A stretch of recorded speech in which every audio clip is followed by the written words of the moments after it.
राहुल गांधी की भारत जोड़ो यात्रा की हरियाणा में एंट्री के बाद से लेकर आज पहले दौर के समापन तक एक बात पूरी तरह से साफ हो गई कि भूपेंद्र हुड्डा ने अपनी सियासत की कमान सांसद बेटे दीपेंद्र हुड्डा को सौंप दी है। राहुल गांधी की यात्रा का प्रबंधन पूरी तरह से दीपेंद्र हुड्डा के हाथों में रहा। दीपेंद्र हुड्डा ने ही यात्रा का रोड मैप तैयार किया। दीपेंद्र हुड्डा ने ही यात्रा को लेकर कोऑर्डिनेटर लगाए। दीपेंद्र हुड्डा ने ही यात्रा को लेकर नेताओं को ड्यूटी लगाई। दीपेंद्र हुड्डा ने ही यात्रा का रूट तय किया। दीपेंद्र हुड्डा ने ही पड़ाव तय किए और दीपेंद्र हुड्डा ने ही चाय से लेकर विश्राम तक हर फैसला लेने का काम किया। भूपेंद्र हुड्डा ने दीपेंद्र हुड्डा को आगे करने के लिए बाकी कांग्रेस के नेताओं को हाशिए पर डाल दिया। राहुल गांधी की यात्रा के दौरान बाकी सारे नेताओं की कोई भागीदारी नहीं रही। दीपेंद्र हुड्डा ने ही हर फैसला लिया और दीपेंद्र हुड्डा ही पूरी यात्रा में अगुवाई के तौर पर सामने रहे। दीपेंद्र हुड्डा को लेकर भूपेंद्र हुड्डा ने अब ये साफ कर दिया है कि 2024 के चुनाव को लेकर वे उनकी तरफ से सीएम के दावेदार होंगे। भूपेंद्र हुड्डा ने पूरे प्रदेश में यात्रा के जरिए घुमाकर हर नेता को यह संदेश दे दिया है कि उन्हें दीपेंद्र हुड्डा की बात माननी होगी और भूपेंद्र हुड्डा की बजाय अब दीपेंद्र हुड्डा का हुक्म चलेगा। दीपेंद्र हुड्डा ने पूरी यात्रा को अपने हिसाब से चलाया, अपने मन मुताबिक चलाया और यात्रा के दौरान राहुल गांधी की नज़रों में पूरा समय बने रहे। दीपेंद्र हुड्डा को लेकर भूपेंद्र हुड्डा का नज़रिया बिल्कुल साफ है। वे 2024 को अपने लिए एक मास्टर प्लान के तौर पर लेकर चल रहे हैं और 2024 के चुनाव में वे दीपेंद्र हुड्डा को हर कीमत पर सीएम बनाना चाहते हैं।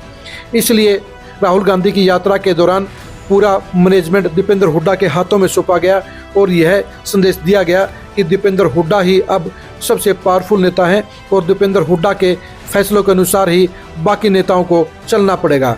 यानी बाकी नेताओं को अपनी जिम्मेदारियों के लिए, अपनी भूमिका के लिए अब भूपेंद्र हुड्डा की बजाय दीपेंद्र हुड्डा से संपर्क करना होगा। राहुल गांधी की यात्रा दीपेंद्र हुड्डा के लिए जहां एक तरफ टेस्टिंग पॉइंट थी, वहीं दूसरी तरफ पूरे प्रदेश के कांग्रेस नेताओं और वर्करों को यह साफ संकेत था कि अब दीपेंद्र हुड्डा के हाथों में पार्टी की अप्रत्यक्ष तौर पर कमान आ चुकी है।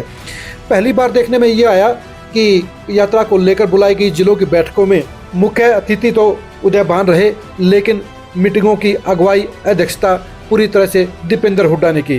यानी दीपेंद्र हुड्डा का काम, दीपेंद्र हुड्डा का पद, दीपेंद्र हुड्डा का कद, तीनों ही उदय भान से बड़े थे और उदय भान प्रदेश अध्यक्ष होते हुए भी दीपेंद्र हुड्डा से छोटे थे।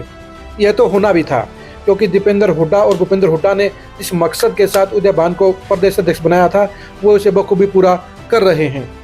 राहुल गांधी की यात्रा के जरिए भूपेंद्र हुड्डा ने दीपेंद्र हुड्डा को आगे कर दिया है और यह साबित कर दिया है कि अब पार्टी के अंदर भूपेंद्र हुड्डा के साथ साथ दीपेंद्र हुड्डा का रोल बड़ा है, उनकी भूमिका बड़ी है और उनके फैसले ही कांग्रेस के अंदर लागू होंगे। यानी अब हरियाणा की कांग्रेस भूपेंद्र हुड्डा के साथ साथ दीपेंद्र कांग्रेस भी बन गई है और आने वाले समय में कांग्रेस के अंदर वही फैसले लिए जाएंगे जो दीपेंद्र हुड्डा को रास आएंगे, जो दीपेंद्र हुड्डा को पसंद होंगे और जिन्हें दीपेंद्र हुड्डा लागू करना चाहेंगे।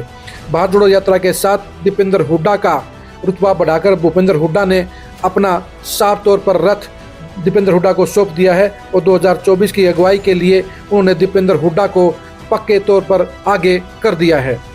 दीपेंद्र हुड्डा के रोल, दीपेंद्र हुड्डा की भूमिका और दीपेंद्र हुड्डा की सियासत को लेकर आप खरी खरी न्यूज़ के साथ जुड़े रहिए। नमस्कार।